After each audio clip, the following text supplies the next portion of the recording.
जिन धर्म की बातें सुनने के लिए। और क्या किया, एक आसन करके क्या किया, लड़ाई करी, एक आसन करके क्या किया, कषाय करी, एक आसन करके क्या किया, गुस्सा किया।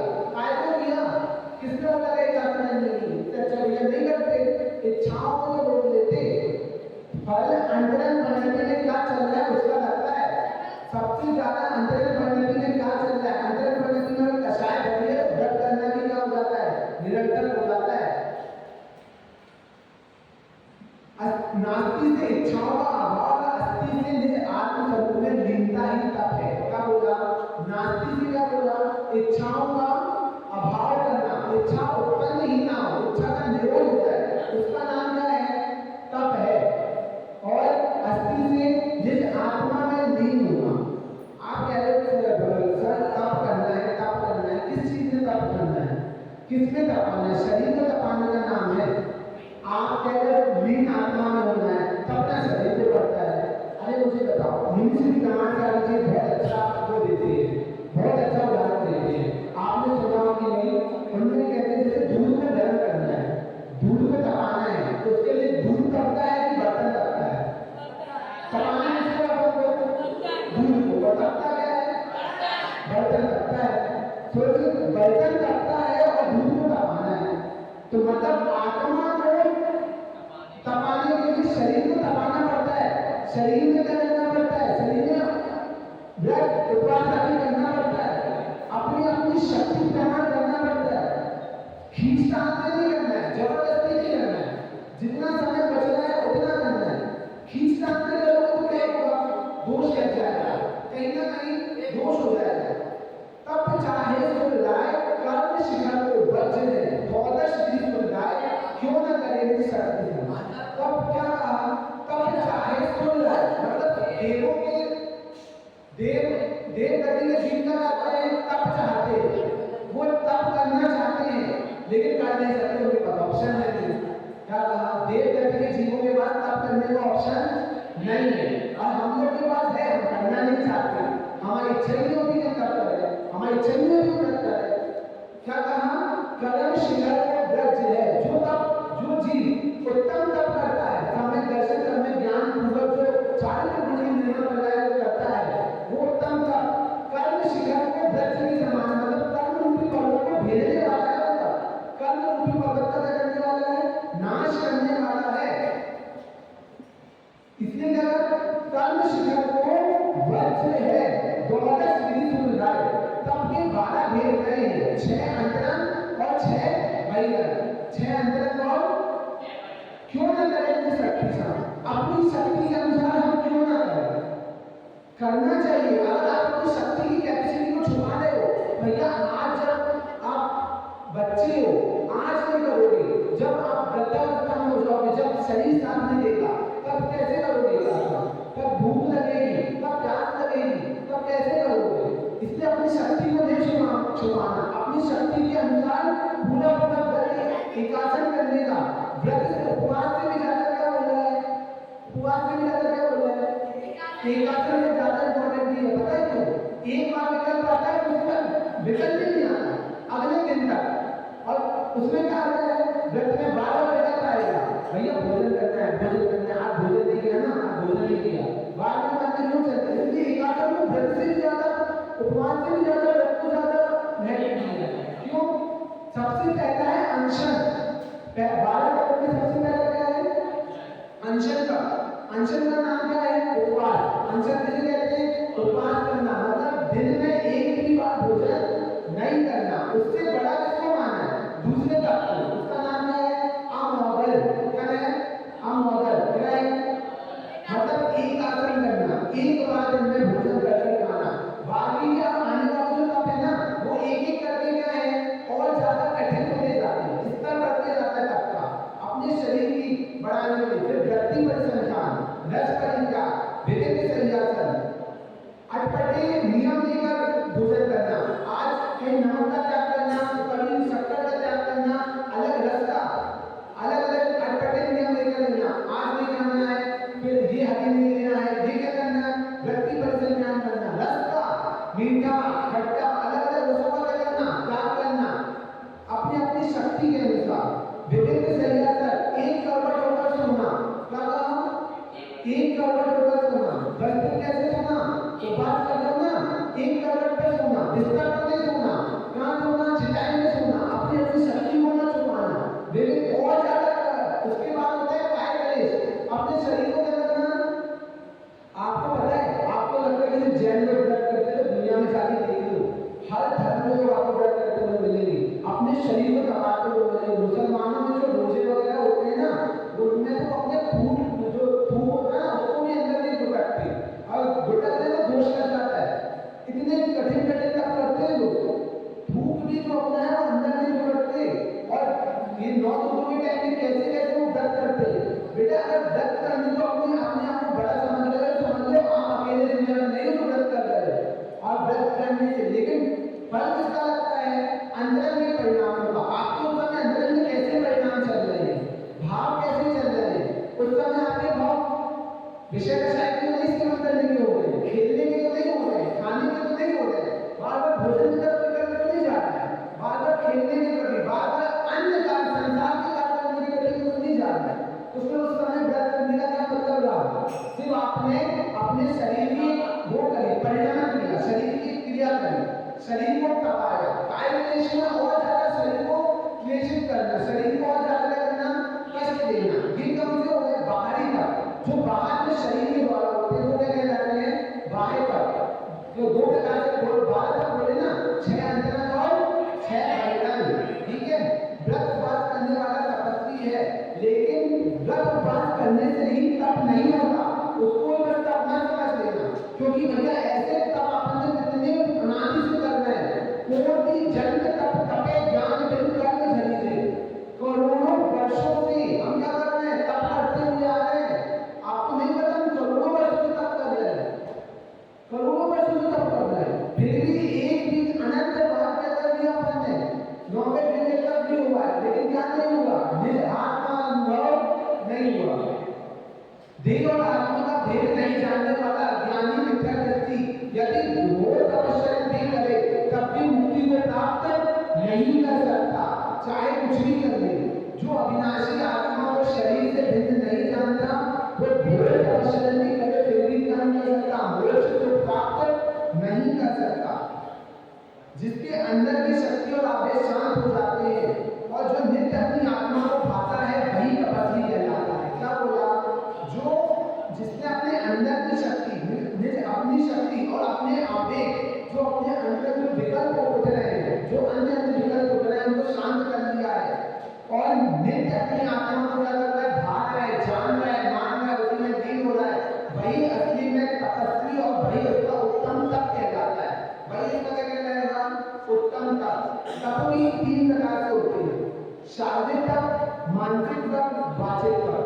शारीरिक, मानसिक, वाचिक 3 प्रकार से कैसे तप होंगे? शारीरिक तप तो जो आप व्रत उपवास आदि करते हैं, उसको क्या कहते हैं? शारीरिक तप। अपने शरीर की शक्ति के अनुसार क्या करना? भोजन आदि का त्याग करना, जल आदि का त्याग करना, निर्जला उपवास करना। कैसे करते हैं? ये शारीरिक तप है, ये शरीर की क्रिया है, शरीर के द्वारा जो तप होता है उसको क्या कहते हैं? शारीरिक तप। एक होता है मानसिक तप। आपके मन में कितने विकल्पों को आप शांत कर सकते हो? आप अपने मन में उठने वाले कितने विकल्पों को उठने ही ना दो, आपका उपयोग बार बार बाहर में आ जाए, निज अंतर में आए, अपने में आए, तो वो कहलाएगा मानसिक तप, अपने मन को शांत रखना। और होता है वाचिक तप। बहुत बोलने वाले दुनिया में बहुत से जीव मिलते हैं, जिनका मुंह नहीं होता, क्या नहीं होता? बंद नहीं होता। और अपने मुंह को संयम में रखना, सीमित रखना, लिमिटेड बोलना, कम बोलना, वो क्या कहलाएगा? वाचिक तप। मतलब बोलना को भी क्या कहते हैं? लिमिट में करना, इतना ही बोलना है मुझे, इससे ज्यादा नहीं बोलना, तो गंदा शब्द नहीं बोलना, बोलना भी है तो हिम्मत प्रिय वचन बोलना, वो क्या कहलाएगा? वाचिक तप। तप से कर्म की निर्जरा होती है, ये तो आप सब जानते हैं। कर्म की निर्जरा करने के लिए तप ही क्या है? सहायक है, और कुछ भी क्या नहीं है? सहायक नहीं है। परिणाम शुद्धि, भाव शुद्धि, अपने जीवन को पवित्र बनाने के लिए क्या करो? तप करो। आप सेकंड तप क्यों करें? परिणामों की शुद्धि के लिए, भावों की शुद्धि के लिए, अपने जीवन को पवित्र बनाने के लिए क्या करो? तप करो। अपने जीवन को अच्छा बनाना चाहते हो तो तप करो। तप भैया सिर्फ बाहर में शरीर वाला नहीं होता, अंदर वाला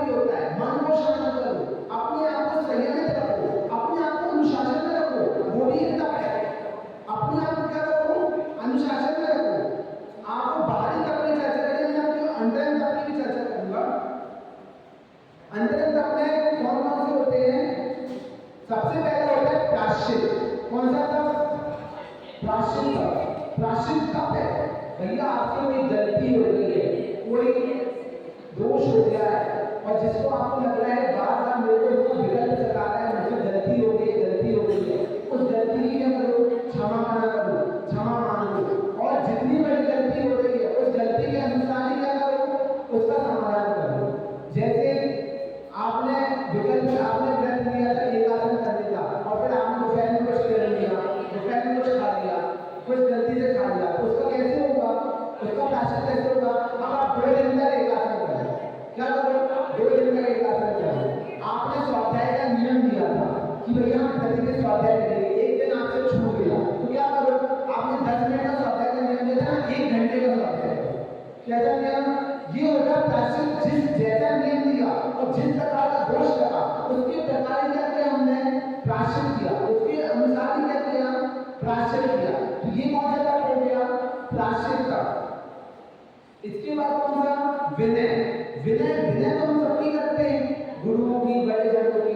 तो विनय तप में तो हमने कभी दोष नहीं लगाया। विनय को रिस्पेक्ट पूर्वक करो, मन वचन काय से करो, हित में प्रिय वचन बोलते करो, बड़े जनों की, गुरुजनों की क्या करो?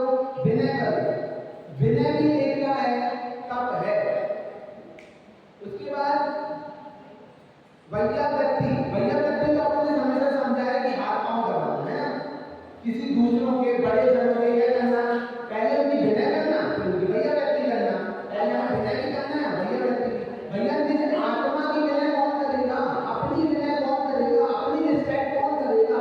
अपनी सेवा कौन करेगा? मेरा भी घात होता है, मेरी भी सेवा हो सकती है, मैं अपने आप को भी देखूं, मैं अपने आप को भी जानूं, ऐसा कौन समझेगा? तो भैया विनय सबसे पहले आत्मा की करो। हमने अनादिकाल से अपने स्वरूप को क्या करा है? भूल बैठे हैं, तो हमने सबसे पहले तो अपनी आत्मा की अभिनय करी है, तो उसकी विनय करो। और क्या करो? भैया करके दूसरों, बड़े जनों की, ज्ञानी पुरुषों की तो करो ही करो, निज आत्मा की भी करो, निज आत्मा की भी वैयाकृति करो, निज आत्मा की भी सेवा करो, अपने स्वरूप को भी जानो। उसके बाद सबसे बड़ा तप स्वाध्याय। कौन सा तप? स्वाध्याय। स्वाध्याय ऐसा तप है, स्वाध्याय को 5 प्रकार से कर सकते हैं। वाचना, दक्षिणा,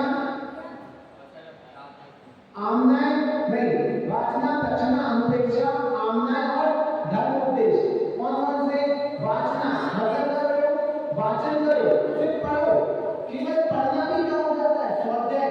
कोई पाठ पढ़ो, कोई सामायिक पाठ पढ़ो, आलोचना पाठ पढ़ो, तंत्र का पाठ पढ़ो, क्या है? स्वाध्याय है। स्वाध्याय तप है भैया। हम लोग आपको तो नहीं बताएंगे, हमको पता ही नहीं स्वाध्याय नहीं कर रहे, हम इसलिए तो नहीं पता था। आप आपसे करोगे? अरे करो, स्वाध्याय करो। व्रत मोह 6 को इसलिए क्या करना चाहिए? स्वाध्याय करना चाहिए। मोह के नाश के लिए क्या करो? स्वाध्याय करो। वाचना के बाद दक्षिणा। दक्षिणा मतलब जो सुना है इसके संबंध में डाउट हो रहा है, पूछो। पूछना भी क्या है? स्वाध्याय है। कोई डाउट होगा ना, डाउट पूछना भी क्या है? स्वाध्याय है। वाचना, दक्षिणा, अनुपेक्षा। अब जो पूछा है, जो उसका समाधान मिल गया है, उसका अनुपेक्षा मतलब बार-बार चिंतन करो। क्या करो? बार-बार चिंतन करो और ग्रंथ से मिलाओ कि सही हो बोला है ना, जिनने हमने आंसर दिया है वो सही बोला है कि नहीं, ग्रंथ से मिलाओ। वो क्या हो गया? अनुपेक्षा। फिर उसके बाद आमनाय। फिर जैसा चिंतन किया है, जैसा जाना है, उसको जहां हर्ष आमनाय, उसको जिनेंद्र भगवान की आमनाय का है ऐसा मान लिया करो, स्वीकार करो। और फिर उसके बाद धर्मोपदेश दो। धर्मोपदेश देने के लिए सारी चीजों से होकर गुजरना पड़ता है, तब धर्मोपदेश की। मैं आपको धर्मोपदेश दे रहा हूं, ये भी स्वाध्याय है कि नहीं है? ये भी तप है कि नहीं है? अगर यहाँ पे आके छोटी बच्चा आके आपको कुछ भी धर्म की बात सुना रहा है, तो तप कर रहा है कि नहीं कर रहा है? कर रहा है। यह स्वाध्याय भी तप है। जिनवाणी पढ़ना भी तप है, 5 मिनट भी पढ़ना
बांधने के लिए मन चंचल चंचल ना हो, मन नहीं विचलित ना हो, उसलिए हमें तप किया जाता है। हम क्या समझ रहे थे, शरीर को तपाने को तप कहा जाता है, व्रत कर लो, एकाग्र कर लो, उसको तप कहा जाता है। भैया ये शरीर की क्रियाएं हैं, उनको तप नहीं मानो। तप वही है जिसमें कष्ट हो, कष्ट नहीं आनंद हो, मतलब निज आत्मा के आश्रय से करोगे तो आनंद होगा, निज आत्मा में रुचि होगी तो बाद में तप होंगे, आनंद पूर्वक होंगे, करने नहीं पड़ेंगे।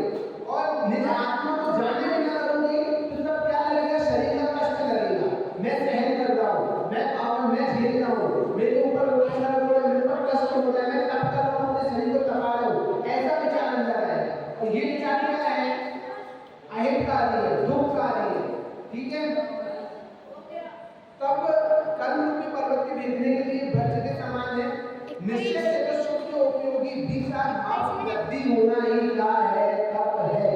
देखो ये आई है निश्चय की बात। निश्चय की बात किसे कहते हैं, निश्चय मतलब जो वास्तविक है, जो सच्चा है। तो निश्चय से तो शुद्ध उपयोगी वीतरागी भाव की क्या करो, वृद्धि होना चाहिए, वही तप है। वीतराग भावों के अंदर में वृद्धि हो रही है कि नहीं, राग देश घट रहा है कि नहीं, आपके अंदर में राग देश परिणाम तो नहीं उठ रहे हैं, कोई अच्छा और बुरा तो नहीं कर रहा है, विषय कक्षाएं अच्छी और बुरी तो नहीं कर रही है। तो अगर लड़ रही है तो क्या करो, उनका क्या करो, उनका त्याग करके निज अंतरंग में विषय कक्षाएं तो त्यागों और वीतराग भावों की क्या करो, वृद्धि करो। कषायों का त्याग, विषयों का त्याग और विधि पूर्वक आहार का क्या करना है, आहार ग्रहण करना है, विधि पूर्वक आहार ग्रहण करना है और विषय कषाय पाप आदि बुरे भावों को छोड़ना है। तो विधि पूर्वक आहार करने का, कषाय को नहीं करने का व्रत का पुण्य लगता है। और सच्चा तप तभी होता है, तभी सच्चा तप आहार कहने में आता है, तभी सच्चा तप समझा जाता है। नहीं तो इतनी कहानियां हुई, इतने पुराणों में वर्णन है, तप कोई और करता है और किसी और को मिल जाता है। आपको पता है वो वाली कहानी, जब लक्ष्मण ने, उसके बेटे ने, रावण के बेटे ने इसने तप करी थी सत्य के लिए, और लक्ष्मण आया और उसने सत्य लिया, उसी की गर्दन काट दी जिसने तप किया था। हमारे दुनिया में तो तप करते करते उनको पता ही नहीं चलता कि भैया उनको इतनी सारी व्यक्तिगत विधियां प्राप्त हो चुकी है।